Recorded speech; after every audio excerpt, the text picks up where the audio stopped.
Efesios capítulo 1 del 3 en adelante, siguiendo con nuestra serie de las doctrinas de la gracia, una introducción a la teología reformada. Punto número 2, elección incondicional o elección soberana de Dios. Y eso es lo que veremos en la lectura. Bien, Efesios 1, ¿lo tienen?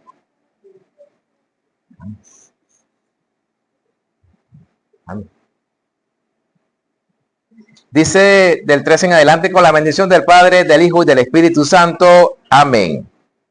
Bendito sea el Dios y Padre de nuestro Señor Jesucristo, que nos bendijo con toda bendición espiritual en los lugares celestiales en Cristo, según nos escogió en Él antes de la fundación del mundo, para que fuésemos santos y sin mancha delante de Él, en amor, habiéndonos predestinado para ser adoptados hijos suyos por medio de Jesucristo, según el puro afecto de su voluntad, para alabanza de la gloria de su gracia, con la cual nos hizo aceptos en el amado, en quien tenemos redención por su sangre, el perdón de pecados, según las riquezas de su gracia, que hizo sobreabundar para con nosotros en toda sabiduría e inteligencia, dándonos a conocer el misterio de su voluntad, según el beneplácito, el cual se había propuesto en sí mismo de reunir todas las cosas en Cristo, en la dispensación del cumplimiento de los tiempos, así las que están en los cielos como en la tierra.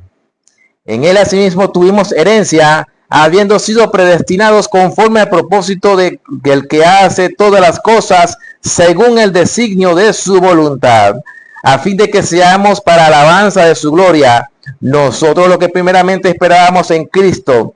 En Él también nosotros, habiendo oído la palabra de verdad, el evangelio de vuestra salvación, y habiendo creído en Él, fuiste sellado con el Espíritu Santo de la promesa, que es las arras de nuestra herencia, hasta la redención de la posesión adquirida, para alabanza de su gloria. Amén. ¿Se pueden sentar los que están de pie? Bien. Elección incondicional o elección soberana de Dios. Una de las cosas que vemos en este pasaje, que la dice la Biblia claramente mediante el apóstol Pablo, y es que él ve la elección de Dios como una bendición. En 3 pasajes se menciona la palabra, bien sea bendición o beneplácito.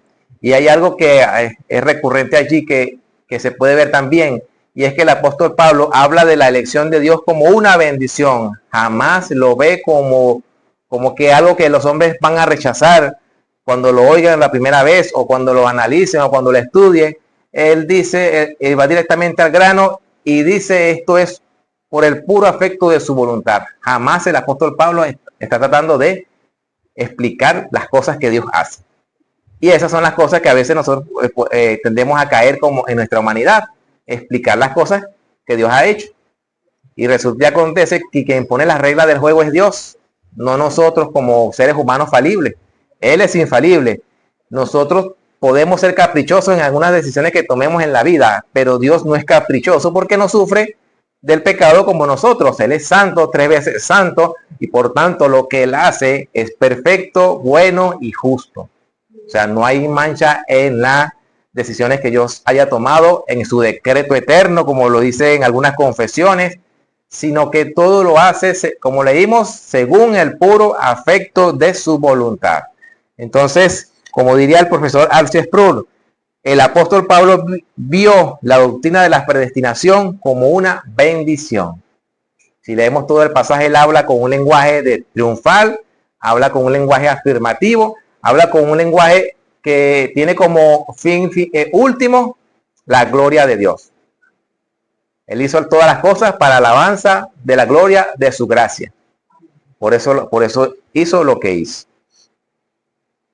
Bien, la semana pasada hablábamos sobre lo que es los atributos de Dios, porque cuando llegamos a este punto de la elección incondicional, es donde se levantan los ánimos de algunos de nuestros hermanos que no entienden la doctrina y dicen, pero ¿cómo es que Dios elige a unos sí, a otros no? Y hablamos en esta oportunidad de que todo parte de una concepción errónea acerca de los atributos de Dios. Todo parte de allí. Cuando nosotros desconocemos los atributos de Dios, de que Él ciertamente es amor, pero que ciertamente es santo, bueno y justo, también Él es soberano, también Él hace las cosas como Él dicta que se hagan. Y a veces, en nuestra humanidad, no nos gusta lo que Dios hace. Por ejemplo, en Deuteronomio capítulo 7, versículos 6 y 7, habla de que Dios escogió a Israel para hacerle un pueblo santo y para hacerle un pueblo especial. Hablamos en esa oportunidad que cuando nosotros escogemos algo, la inevitable consecuencia es que hay cosas que no vamos a poder elegir. Y poníamos el ejemplo, ¿no? Si a alguno de ustedes que están aquí le dan a elegir una silla, va a agarrar una silla. ¿Y qué va a pasar con las otras que no elijan? Se van a quedar en este lugar y no van a ser escogidas. Eso es precisamente lo que Dios le dice a Israel en Deuteronomio 7, del 6 al 7. Que Dios los escogió a ellos para hacer un pueblo especial. Y les recalca, no que ustedes tengan algo de qué gloriarse, sino que ustedes son el más insignificante de todos los pueblos. O sea, no había nada en Israel para que Dios los escogiera como pueblo para sí. No había nada. Eso se los dice Moisés. Ustedes eran insignificantes. De paso eran esclavos. O sea, ¿qué dignidad podía tener un esclavo? Y aún así Dios los escogió. Y le dice, para hacerle un pueblo especial. Hay un propósito siempre en las cosas que Dios hace. No las hace, como dice por ahí, improvisando, ¿no? Hay un propósito, hay un fin, hay un objetivo cuando Dios hace las cosas. En este caso, escogió a Israel para hacerle un pueblo especial. La inevitable consecuencia de haber elegido a Israel es que los demás pueblos no los eligió. Y alguno podría decir, bueno, pero es que eso puede parecer injusto. Y de verdad, humanamente parece injusto, pero ¿quién dicta las reglas del juego? ¿El hombre o Dios? Esa es la pregunta que tenemos que hacernos siempre. ¿Quién dicta las reglas del juego? ¿Qué vemos en las escrituras? ¿Qué vemos en las escrituras? Por ejemplo, si vamos a ver sus atributos, siempre el ser humano va a resaltar el amor, pero resulta que ese no es el atributo que más se resalta en las escrituras. Cuando leemos en Isaías capítulo 6, cuando él tiene la visión en el templo de la gloria de Dios, él dijo, ay de mí, que siendo hombre de labios mentirosos y habitando en este pueblo de labios mentirosos, han visto en mí la gloria de Dios. Y vio los querubines que decían santo, santo, santo. Si hay un atributo en Dios que se resalta es justamente la santidad, no es el amor. Pero nosotros humanamente hemos resaltado el amor y la santidad se nos olvida un poco. Recordamos la santidad cuando queremos hablar de sana doctrina y todo ese rollo que la mayoría de nosotros conocemos. Pero cuando hablamos de justicia, parece que el amor está como siempre, está por encima. Y resulta que Dios, uno de sus atributos es la perfección. O sea, Dios no es más santo o más amoroso, sino que todos sus atributos están en armonía. Pero vemos que hay una exaltación de la santidad. Y otro atributo que vemos a lo largo de las escrituras es la soberanía. Vean, por ejemplo, cuando Abraham mintió una segunda vez, que dijo que Sara no era su esposa, sino su hermana, que en parte era verdad. Pero cuando el rey Abimelech dice que Dios se le apareció en sueños a este rey y le dijo, no te he permitido tomarla a ella. O sea, Dios refrenó el pecado de un rey. Lo mismo vemos con el caso de los hijos de Elí. Dice que Elí no lo reprendía, pero cuando lo hizo, dice el pasaje claramente que ellos no escucharon la voz de su padre Elí porque Dios había determinado hacerlos morir. O sea, que aunque Elí le rogara y caminara de rodillas, ellos no se iban a arrepentir de su error. Entonces vemos justamente la soberanía de Dios, que es el punto que nos trae acá, la elección incondicional.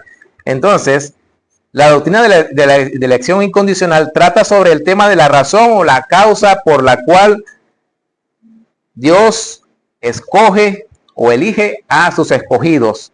Y todo esto se da antes de la fundación del mundo. Es lo que dice Efesios capítulo 1 que acabamos de leer. Antes de la fundación del mundo, antes de que todo lo que vemos existiese. O sea, lo que se llama en algunas confesiones el decreto eterno de Dios. ¿Por qué se llama decreto eterno? Porque se dio en la eternidad, antes de que el mundo fuese. Antes de que el mundo fuese. Ahora, para que tengan una idea de que lo que significa la especialidad de Israel como pueblo escogido, esa palabra especial del hebreo seguyá quiere decir cerrar, quiere decir riquezas. También tiene el significado de ser un pueblo, un tesoro, una exclusividad, una posesión única. O sea, en otras palabras, cuando Moisés le dice a Israel que Dios los ha elegido para ser un pueblo especial, es para que sean un tesoro de exclusivo. Ahí hay una inevitable consecuencia de con los demás pueblos. ¿Cuál es? Que los demás pueblos no son exclusividad de Dios. Ahora, fíjense lo siguiente. Nuestros hermanos que nos adversan, ellos no tienen ningún problema al decir o aceptar la elección de Dios a favor de Israel. De hecho, Dios lo dice, no, Dios es un pueblo escogido de Dios y no podemos decir nada en contra de ellos, así estén haciendo las atrocidades que estén haciendo. Pero dice, no, ellos son el pueblo escogido de Dios. El problema está cuando llegamos al Nuevo Testamento. Ahí sí es verdad que la elección de Dios no tiene efecto sobre el pueblo gentil. Paradójico y curioso, ¿no? ¿Cómo lo aceptan para un pueblo, pero para el tiempo presente no lo aceptan? Y con eso se pasan por alto el atributo de inmutabilidad de Dios, de que Dios es el mismo. Él no cambia según los tiempos. Los tiempos cambian, pero Él no. Y si vemos bien ese atributo de Dios de inmutabilidad, lo que fue en el pasado no va a cambiar en el presente.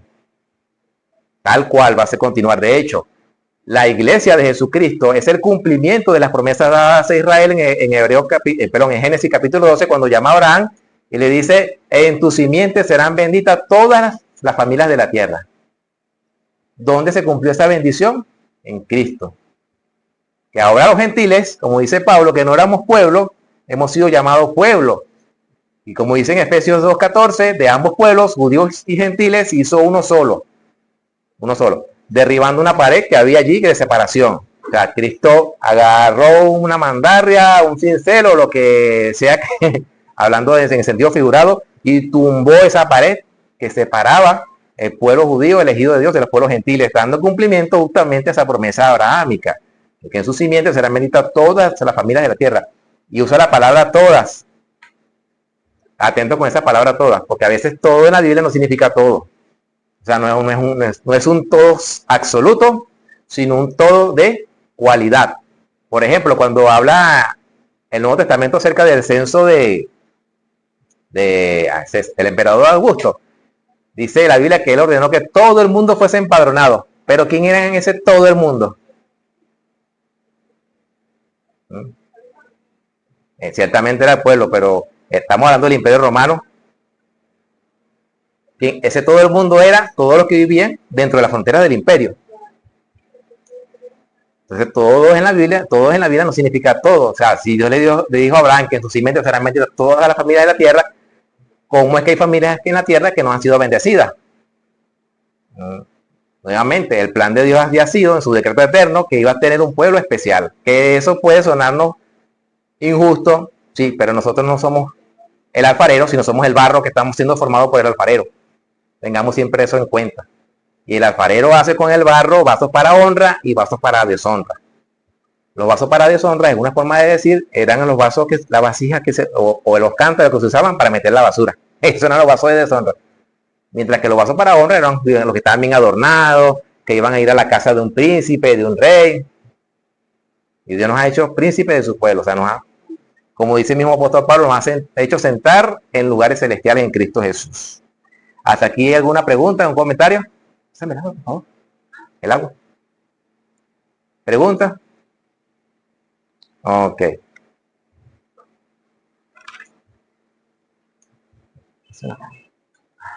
Gracias. Fíjense, lo que esta doctrina busca es responder a la pregunta de si los elegidos fueron escogidos por causa de que Dios previera algo en ellos, algún mérito, alguna fe, o si por el contrario la razón de la elección es únicamente por el puro afecto de su voluntad, sin mérito alguno del hombre. ¿Qué fue lo que leímos en Efesios? Según el puro afecto de su voluntad, según el designio de su voluntad. Hay algo allí que el apóstol Pablo lo dice dos veces. Fíjese, por ejemplo, este pasaje de Efesios 1:5 en la Nueva Traducción Viviente dice así: eso es precisamente lo que él quería hacer y le dio gran gusto a hacerlo. Tremendo. Según el puro afecto de su voluntad, le dio gusto a hacerlo. ¿Ven la similitud de las palabras? La Biblia del lenguaje sencillo dice de ese mismo pasaje: pues así habría pensado hacerlo desde un principio. ¿Desde un principio de qué? Desde un principio de la creación.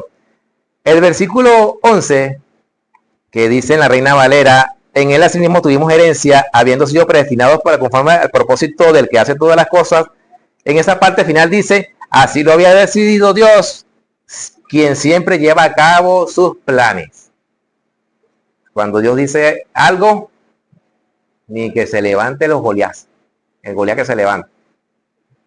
Ninguno impide que el propósito de Dios se lleve a cabo. También dice en el versículo 11, esa parte final de la Nueva Traducción Viviente: porque Él nos eligió de antemano y hace que todas las cosas resulten de acuerdo con su plan. Finalmente la versión en lenguaje sencillo dice: así lo había decidido Dios, quien siempre lleva a cabo sus planes. Fíjense, muy parecido, o sea, la estructura en que se escribió este pasaje del versículo 11, el 5 y el 11, esa parte es muy parecida. O sea, está diciendo lo mismo que dijo en el versículo anterior. Es muy parecido. El punto central de esta doctrina es determinar si la salvación de los escogidos está basada en algún mérito, como ya lo dijimos, de parte de los seres humanos, o si es una decisión exclusiva de la voluntad de Dios. Ahora, de acuerdo con los textos que hemos leído, ¿cómo fue esa elección o cuál fue la razón de esa elección? La respuesta es por el puro afecto de su voluntad. Ahora, quienes defendemos la doctrina de la elección incondicional, argumentamos que los elegidos fueron predestinados por pura gracia y misericordia de Dios, sin que haya tomado en cuenta mérito alguno del hombre. No olvidemos que nosotros no somos especiales, aunque a Israel le dijo que era un pueblo especial, pero nosotros no somos especiales en el sentido de que Dios no dio nada especial en nosotros, igual que vio con Israel. O sea, el saberse hijo de Dios, el saberse salvo, nos debe llevar siempre a pensar de nosotros mismos como que no somos algo especial, sino que Dios simplemente mostró para con nosotros misericordia, mientras que para otros le mostró justicia. No es lo mismo. Cuando Dios muestra justicia para alguien, es para juicio. Cuando muestra misericordia para otros, es para salvación. Y eso lo vemos claramente en pasajes como 1 Corintios 1, 26 al 31, donde dice que éramos lo débil, lo vil, lo menospreciado, lo que no era, y Dios nos escogió para deshacer lo que es. O sea, no hay nada de lo que nosotros podamos decir, presumir algo, no hay intelecto, no hay títulos académicos, no hay absolutamente nada para que Dios se haya fijado en nosotros. Simplemente porque el puro afecto de su voluntad. También lo dice Romanos 9, 19 al 21, el ejemplo que hemos dado muchas veces, el del barro y el alfarero. Le puede decir al alfarero, ¿por qué me haces así?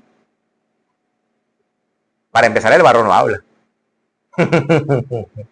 El barro no habla, el barro solamente es un objeto allí que ciertamente tiene minerales, pero es un objeto muerto. O sea, el barro solamente hace lo que el alfarero quiere hacer con él. Y fíjese, algo que nos debe decir también, que es por pura misericordia, es Efesios 2:3. Dice que nosotros éramos, antes de llegar a Cristo, éramos hijos de ira, lo mismo que los demás. O sea, estábamos en el mismo paquete. Estábamos en el mismo lote. Estábamos entre la multitud y éramos hijos de ira. Lo mismo que los demás. Dice el apóstol Pablo en este mismo pasaje de Efesios 2, pero Dios, como dice el pastor Sujé Michelén, qué bendito pero. Cuando Dios dice pero, en favor de sus hijos, qué bendito pero. Por su gran amor con que nos amó, aún estando nosotros muertos en delitos y pecados, nos dio vida juntamente con Cristo y por gracia somos salvos. Bien, ¿alguna pregunta, comentario hasta acá? Bien, fíjense que hemos compartido por el grupo de la Iglesia de la Confesión Belga, ¿no? Y si recordarán, el artículo 16 habla de la elección, habla de la doctrina de la elección, así se llama el artículo, número 16. Y el artículo dice, con su respectiva cita bíblica, que ya ustedes la han visto en el grupo, dice, creemos que estando todo el linaje de Adán en perdición y ruina por el pecado del primer hombre, Dios se mostró a sí mismo tal cual es. ¿Cómo se mostró Dios? Tal cual es, misericordioso y justo. Y dice lo siguiente, misericordioso porque saca y salva de esta perdición a aquellos que Él, en su eterno e inmutable consejo, de pura misericordia, ha elegido en Jesucristo nuestro Señor, sin consideración alguna de las obras de ellos. Y se muestra justo porque a los otros deja en su caída y perdición en que ellos mismos se han arrojado. En otras palabras, cuando Dios tiene misericordia a uno, eligiéndolos para salvación, y a otros les aplica justicia, no es que no los elija, simplemente que no hace nada con ellos. O sea, los pasa por alto, diríamos nosotros. Y cuando Dios pasa por alto a alguien, no está siendo injusto porque ya esa persona está condenada. O sea, si aplicáramos el atributo de justicia de Dios, ningún ser humano sería salvo. Ningún ser humano merecería una gota de Cristo derramada. Digamos, ¿no? Dije. ¿Quiere decir que entonces están condenados desde la eternidad ya? Claro. Esa es la inevitable consecuencia.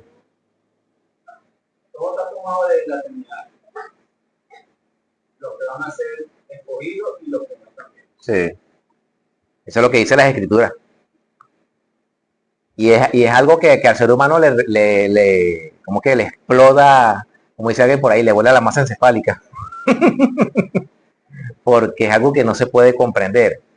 Y el detalle está que queremos que entender a Dios con nuestro razonamiento. Y a Dios no lo podemos entender nunca con razonamiento humano. O sea, es como veía alguien por allí, un video recientemente sobre la Trinidad, que la Trinidad no puede ser entendida intelectualmente, sino por razonamiento espiritual. O sea, que Dios nos ilumine cómo es que Dios es tres personas a la vez, pero un solo Dios. Es algo que intelectualmente no se entiende. Ajá. Todavía entonces falta aquí, no está todo. O sea, lo que quiso. Exactamente. Mostrar, pero todavía falta que lo sabe Jesús. Exactamente. Tenemos la Biblia es la voluntad revelada de Dios. Y su voluntad que no conocemos, que es la voluntad secreta, es su voluntad de decretos. O sea, nosotros tenemos parte de los decretos de la Biblia, pero no los tenemos todos. O sea, nosotros no tenemos todos los misterios de Dios revelados. Siempre hay algo que es oculto a nosotros.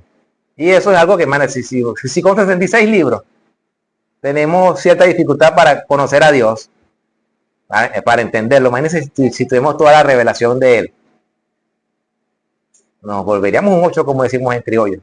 O sea, sería bastante enredador. Enredadizo. Ajá. Incluido los procesos, todo. Arriba todo. Sí, sí. Todo. Fíjense que como algo que aprendí recientemente, ¿no? Uno siempre está aprendiendo en esta área de la doctrina de la gracia. Predicar que Cristo murió por todas las personas es en cierto modo, oiga lo que voy a decir, erróneo. Porque si yo ya he elegido desde la eternidad quién va a ser salvado, Cristo no murió por todos los hombres, que es justamente el tercer punto más polémico de la expresión ilimitada. O sea, cuando nosotros evangelizamos, nosotros estamos conscientes y debemos estar conscientes de que no sabemos quiénes son los redimidos por el Cordero de Dios. pero al mismo tiempo consciente de que Cristo no derramó su sangre en vano por una persona. Toda cuota de sangre que Cristo derramó en la cruz del Calvario fue salvando a alguien. No lo hizo potencialmente, lo hizo eficaz. Es distinto. Es como lanzar al suelo y usted no va a pescar porque el que caiga ahí. El que caiga así mismo es el que te va a comer. Sí. Y es que no se le escapa, ¿no? Claro, pero ya es la voluntad del Señor que se sí. Y eso no, algunos dicen, bueno, que ¿para qué evangelizar? Bueno, evangelizamos porque Cristo lo ordenó, es la gran comisión, es la visión de la iglesia, evangelizar, y es una visión mundial, que no se limita a las fronteras de un país. Y también dice que Dios va a llamar, va a salvar a sus hijos por la locura de la predicación. Exacto.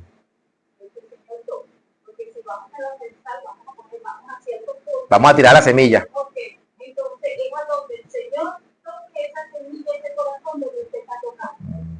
Fíjense que en la parábola del sembrador, Mateo capítulo 13, el punto de quiénes son los donde germina la semilla, no es tanto la semilla, sino la tierra donde cayó. Y de hecho, eso es lo que explica Jesucristo en la parábola ¿cómo se llama? Del sembrador. Dígame, Ana Lilia. Debemos decir entonces que nosotros predicamos conforme a lo que Jesús nos enseña, que es el misericordia. Porque en ciencia cierta no sabemos cuánto Dios obra en misericordia con este alguien. Que realmente nosotros no sabemos si está predestinado o no. Simplemente nosotros cumplimos la voluntad de Cristo predicando, evangelizando para que Dios obre misericordia, porque solamente Él sabe, en su divinidad, solamente Él sabe que Él está obrando en misericordia con esta persona. Amén. No lo sabemos nosotros, sino simplemente cumplimos su voluntad en Cristo Jesús, que es la que debe evangelizar. Amén. Maná. Nelly. Este punto es por ejemplo, el campesino que siembra trigo. Primero ese campesino tiene que ser incluido a una respiración. Porque si el trigo se siembra así, se prepara el terreno. Tiene que preparar muy bien la tierra, drenarla para que se aleje. Luego le ponen su abono, se vuelven largamente para que entre ese abono y se active toda la tierra. Luego viene el campesino, él tiene un saco aquí, ahí echa su trigo, mete la mano y lanza la semilla. Muy bien. Sí. ¿A dónde cae la semilla? Porque no puede ser fácil. Entonces de ahí viene y viene hasta que llena ese campo de semillas. Pero hay cierta parte del terreno que no germina. Sí. Y ahí fue derramada esa semilla. Pero y puede también abonar eso, pero ahí no termina. Yo lo vi y lo viví cuando era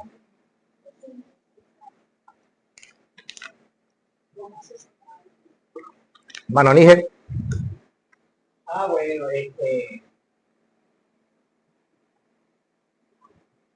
la cuestión de predicar es porque no sabemos quién es el que es escogido del Señor.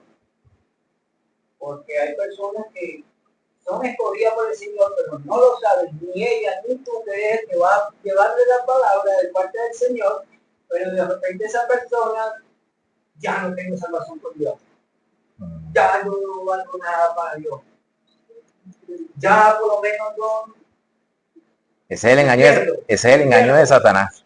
Sí, ¿me entiendes?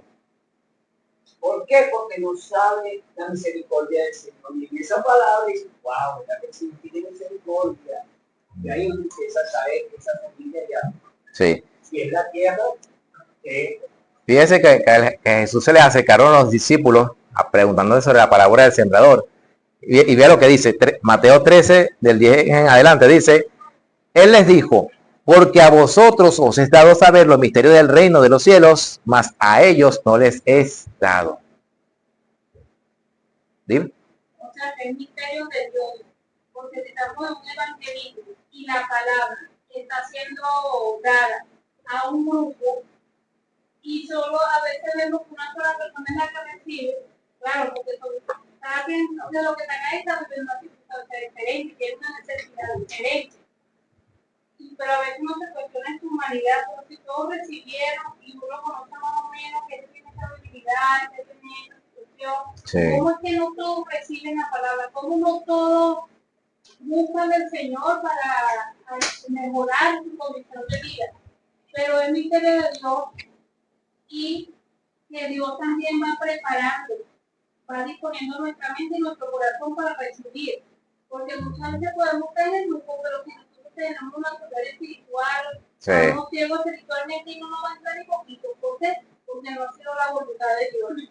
Entonces, el mismo Dios, en su soberanía, poder y justicia, Él va a hacer que nuestro ser se abra en interior para recibir su palabra. Y en ese momento que estamos preparados, porque a veces escuchamos hermanos ustedes que salen a dar la palabra y dicen, ay, pero yo a él le prediqué y conmigo no vino, y tú que le dices la palabra contigo sí aceptó, él tiene el momento, o sea, entonces se quieren atribuir, a veces los hermanos se quieren atribuir, no, que fui yo que fui yo, y resulta que viniera, no, es mentira, es el Espíritu Santo, es el Espíritu de Dios que lo condicionó para ese momento. Entonces la persona se quiere atribuir lo que no. Es Dios que para ese momento que esa persona iba a recibir. No era antes, no era después, no era en ese momento. En la primera carta a los Corintios, capítulo 3, si no me equivoco, Pablo habla del que siembra. Dice, el que siembra ni el que riega es algo, sino Dios que hace germinar la semilla. Que el que siembra y el que riega simplemente somos siervos. Por eso cuando alguien habla de alguna persona que no, que fulano está ganando tantas armas, no es la persona, hermano. La persona, nosotros no nos ganamos ni a nosotros mismos. Con eso le digo todo. Es un gasto que sabemos y todos somos, sin embargo, en nuestra humanidad cometemos esa imprudencia de decir, eso es mal, ¿cómo que dice? Sembrar la semilla. Sí, sabe. Y aún. Ha sido Dios a través de usted, que lo utilizó como instrumento. Es usted, es Dios mismo. Eso nos dice, eso nos enseña a nosotros ese pasaje de la Escritura de que nosotros tenemos que tener cordura. Porque a veces Dios puede usar, usando a una persona tanto, puede que se le suba la cabeza, como decimos en criollo, y pierda de vista el foco. De hecho, ese pasaje que le acabo de mencionar, hay un himno antiguo que se llama Sembraré, creo. Sembraré en corazones de mármol la bendita palabra de Dios. ¿Sabe cómo dice el coro de ese himno? Sembraré, dejaré el resultado al Señor. O sea, no es algo nuevo. Es algo que la iglesia ha cantado, quién sabe cuándo se tendrá ese himno. El himno lo dice, claro, pues por eso que los himnos antiguos tienen mucha teología, o sea, tienen mucha doctrina, pues para usar un término más conocido. O sea, sembraré, dejaré el resultado al Señor. Lo dice el himno. Es lo que dice en 1 Corintios, ni el que siembra es algo, ni el que riega es algo, sino Dios que da el crecimiento. Y volviendo con la palabra del sembrador, Jesús le dice en el versículo 12, porque cualquiera que tiene se le dará y tendrá más, pero el que no tiene, aún lo que tiene le será quitado. Y luego cita una profecía del profeta Isaías. Dice, por eso les hablo por parábolas, porque viendo no ven y oyendo no oyen ni entiendan. De manera que se cumple en ellos la profecía de Isaías que dijo, de oído oiréis y no entenderéis, y veréis y no percibiréis, porque el corazón de este pueblo se ha engrosado y con los oídos oyen pesadamente, y han cerrado sus ojos para que no vean con los ojos, ni oigan con los oídos, y con el corazón entiendan, y yo los convierta y los sane. O sea, Jesucristo, hablando en parábolas, estaba dando cumplimiento a una profecía en Isaías que el pueblo no iba a entender, porque ciertamente las parábolas de Cristo, la multitud no las entendía. Pero ¿qué hacían sus discípulos? Lo llamaban aparte y a él se les explicaba. Bien, continuando por aquí. Entonces, Dios se muestra como es justo y misericordioso, o misericordioso y justo. Justo con unos, dejándolos pasar por alto, dejándolos en el estado en que se encuentra, y misericordioso con otros, salvándolo. Ahora, aquí viene una interrogante, un área que ya la hemos tratado hasta este momento, que es si Dios elige por presciencia o elige por el puro afecto de su voluntad. Recuerda que presciencia es el conocimiento anticipado de Dios en la creación. De lo que va a pasar, Dios sabe que va a pasar. Eso es presciencia. Entonces, si Dios vio algo en alguien, o Dios eligió a alguien viendo que esa persona iba a creer, o lo hizo por el puro afecto de su voluntad. Es fácil responder porque nosotros hemos visto hasta ahora. Pero muchos de nuestros hermanos leen este pasaje de Efesios 1, 3 al 14 y aún así se resisten porque la naturaleza humana se resiste a los decretos de Dios. O sea, Dios dio 10 mandamientos. Pregunta, ¿la humanidad los cumple? Esa es la diferencia entre la voluntad revelada de Dios, hermano dije. ¿Se acuerdan cuando hablamos de la voluntad revelada de Dios y la voluntad de decretos? La que no conocemos. Bueno, esa es la diferencia. Que la voluntad de decretos o la voluntad revelada de Dios, el hombre la desobedece. Pero lo que él ha determinado en su secreto consejo, eso no lo va a detener nadie. Esa es la diferencia entre una y otra. Una puede ser desobedecida, pero la otra no. La otra se va a cumplir sí o sí. Es una diferencia de la otra. Entonces, pregunta que se hacen siempre las personas que objetan esta doctrina, la doctrina de la elección incondicional, incluso nosotros. Ajá. ¿Y qué si no soy elegido? ¿Puedo venir a Cristo? ¿Cómo responderían ustedes a esa pregunta? ¿O cómo se responden ustedes a esa pregunta? Primero que nada, ¿cómo se la responderían ustedes mismos? ¿Será que soy salvo? ¿No fui elegido de Cristo? ¿Qué pasará acá? Háganse esa pregunta a ustedes y con las escrituras inténtenla responder. Inténtenla responder con las escrituras y con lo que Dios ha hecho en su vida.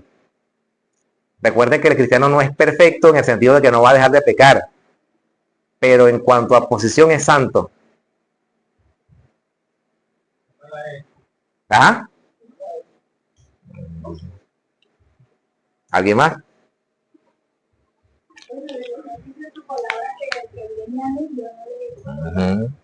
Por ahí va. Por ahí va. Ninguna alma que venga a Cristo en arrepentimiento y fe va a ser rechazada por él. Ninguna. Aquí no cabe, no, si yo no soy elegido, entonces Cristo me va a rechazar. No, es que ninguna alma quiere Cristo. Ninguna alma busca a Dios. Es lo que dice Romanos 3:23. No hay quien entienda. No hay quien busque a Dios. El ser humano no viene a Cristo no porque no sea elegido, sino porque no quiere a Cristo, no quiere a Dios. Es lo que dice Juan 3:19. Esta es la condenación, que la luz, o sea, Cristo vino al mundo, pero ¿qué hicieron los hombres? Amaron más las tinieblas que la luz porque sus obras eran malas. ¿Ah? Es decir, que el mismo Dios hace que uno mismo lo desee. Lo desee, exactamente. Él mismo coloque ese deseo en nosotros como seres humanos, porque en sí nuestra humanidad, como dice la humana, que uno siempre está buscando el humano y uno tiene una lucha diaria siempre tratando de dominar la casa. Claro, que Dios nos ayuda, pero Dios mismo es el que nos ayuda a buscarlo a él. Él mismo nos haga con su misericordia.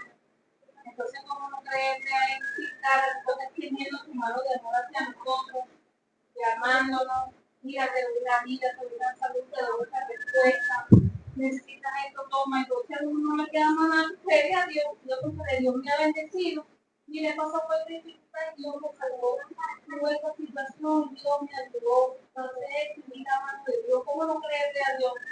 Uno dice, ¿cómo no creerle? Entonces son, como digo personalmente, Dios le da a uno motivos para creerle y buscar. Amén. No hay ningún ser humano que venga a Cristo en arrepentimiento y fe, como lo acabamos de decir, y que Cristo lo rechace. ¿Por qué? Juan 6:44, perdón, Juan 6:37, el texto que citó la hermana. Todo lo que el Padre me da, vendrá a mí. Y es allí donde viene la parte, y el que a mí viene no le echo fuera. Entonces Cristo no va a echar fuera a ninguno que el Padre le traiga a él. Manonija. Eso ya está en la voluntad del Señor, ya en la eternidad ya elegido a mi hija. Mi hija era rebelde, y no va a estar no, el apóstol Pablo no era mejor que nosotros. ¿Por qué? no va para la iglesia, pero él va a buscar la manera de que tú vayas, porque su palabra es que la está tomando ya y la terminó.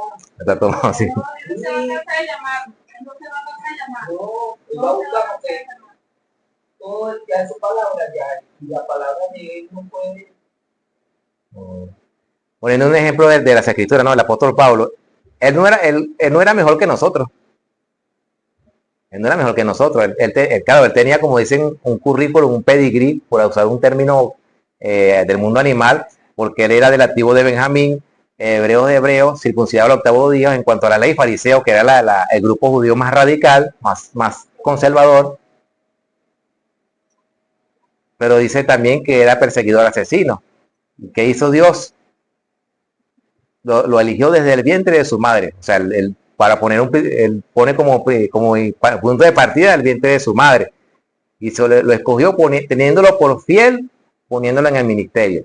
Pero ¿qué era Pablo antes de Cristo?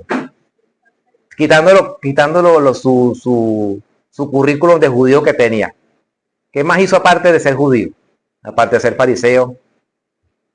¿Qué hacía el apóstol Pablo cuando se convirtió para hacerlo? Ya hasta ahora nosotros no hemos perseguido a nadie, ¿no? Pero él lo hacía. Y dice las escrituras que Dios lo tuvo por fiel poniéndolo en el ministerio. O sea, te dan cuenta porque todo es por el puro aspecto de su voluntad. Entonces, Dios no va a elegir a nadie, o sea, Dios no va a rechazar a nadie que venga a Cristo en arrepentimiento y fe. Porque primero que nada, el hombre no busca a Dios. El hombre no busca a Dios. O sea, en nuestra humana naturaleza nosotros no buscamos a Dios. La prueba de ello es que el hombre hace su propio Dios, sus propios ídolos. Desde el principio de los tiempos, el hombre siempre ha buscado tener un objeto de adoración que no es Dios. Por eso las imágenes, la idolatría. Pero el hombre no busca a Dios. Cuando Dios se le aparece en la persona de Cristo, ¿qué hizo su pueblo? No lo recibieron. Y era su pueblo, el pueblo escogido de Israel. ¿Por qué no lo eligieron? Porque sus obras eran malas. Vino la luz y la rechazaron. Entonces nadie puede decir, no, yo no vengo a Cristo porque yo no sé si yo soy elegido o no. No, tú no vienes a Cristo porque simplemente no quieres. Te gusta el pecado, te gusta tu vida pecaminosa, te gusta lo que estás haciendo. No quieres dejar eso por Cristo. O sea, eso es una prueba de que no hay libre albedrío. Porque si el hombre quisiera venir, si hubiese libre albedrío absoluto, libertario, viniera a Cristo sin ningún tipo de, ¿cómo se llama?, de coerción. El apóstol Pablo vino así. Después que lo dejó ciego, ¿qué quieres que haga? Así por las buenas, ¿quién no obedece? Tremendo. Pero si a él le hubiesen predicado, no se convierte. Se le apareció Cristo en el camino y lo dejó ciego por 3 días. Y antes de eso dijo, bueno, ¿qué quieres que haga? O sea, después que me dice, yo soy el que tú persigues, Jesús de Nazaret. Ahora que ya sabes quién soy, ahora que ya me mostré quién eres, entonces tú me vas a decir qué quieres que yo haga. Y eso hacemos todos nosotros los seres humanos cuando venimos a Cristo. El Espíritu Santo nos quebranta de tal manera que antes le huíamos a Dios y ahora queremos hacer lo que nos diga. Y eso fue lo que le pasó al apóstol Pablo. Eso fue lo que le pasó al carcelero de Filipos, cuando le dijo, ¿qué haré para ser salvo? Mire, lo que Pablo y Silas le hubiesen dicho en ese momento, ese hombre lo iba a hacer.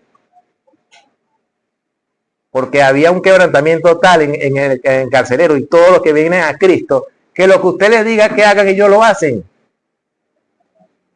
Algunos echando un chiste así, no de mal gusto, sino para que vean lo potente que es ese llamado de Dios. Dice, bueno, danos el 10. Dan una ofrendita ahí. Haciendo un chiste de eso, pero poniendo exaltando la magnitud de la obra que hace el Espíritu Santo, que lo que se nos diga que hagamos, lo hacemos. Sin preguntar. Porque es Dios, es el Espíritu Santo que nos ha convencido de pecado, de justicia y de juicio. Y es ahí donde se nos dice, cree en el Señor Jesucristo y serás salvo. Esa es una conversión genuina. Cuando la persona cree, está convencido y nada de lo que pasa en adelante lo hace volver atrás. Repito, el cristiano no es perfecto en cuanto a su manera de ser, pero es perseverante porque Dios lo preserva del pecado. Lo preserva del pecado. ¿Alguna pregunta hasta ahora? ¿Comentario de cierre? Bien, entonces, cuando hablamos de la elección incondicional o la elección soberana de Dios, es incondicional porque no hay nada que Dios haya visto en nosotros para que Él nos eligiera, para que Él nos llamara a su voluntad. Y es soberana porque es Dios quien toma la decisión. Como decimos, Dios toma la delantera en todo ese proceso. Recuerden las palabras que leímos hoy en Efesios 1, según el puro afecto de su voluntad, en amor. Tampoco fue que nos atrajo contra nuestra voluntad, porque esa es otra cosa. Que se nos dice, no, entonces el hombre viene a Cristo forzado, ¿no? El hombre no viene a Cristo forzado. El hombre viene voluntariamente. ¿Alguien aquí lo forzaron a aceptar a Cristo? No, fue voluntario. Fue voluntario, o sea, el hombre no viene a Cristo forzadamente, sino porque quiere a Cristo. Nosotros no vinimos ninguno. De hecho, le dice, creo que no sé si es en Jeremías, dice, con cuerdas humanas te atraje. O sea, hablando de esa atracción que Dios tuvo hacia su pueblo, que dice que lo amó con amor eterno, pero o sea que amor eterno significa desde la eternidad. O sea, Dios ha amado a su pueblo desde antes que el mundo fuese. No cuando llegamos a existencia, sino desde antes que el mundo fuese, Dios ha amado a su pueblo. Por eso es amor eterno, porque se dio en un contexto donde no había tiempo y espacio. Entonces el amor de Dios por su pueblo es eterno. Y podemos decir, como dijo Jeremías, con amor eterno nos ha amado Dios. Con amor eterno.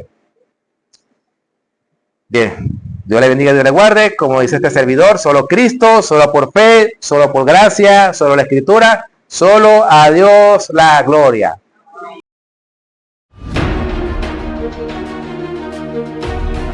Thank you.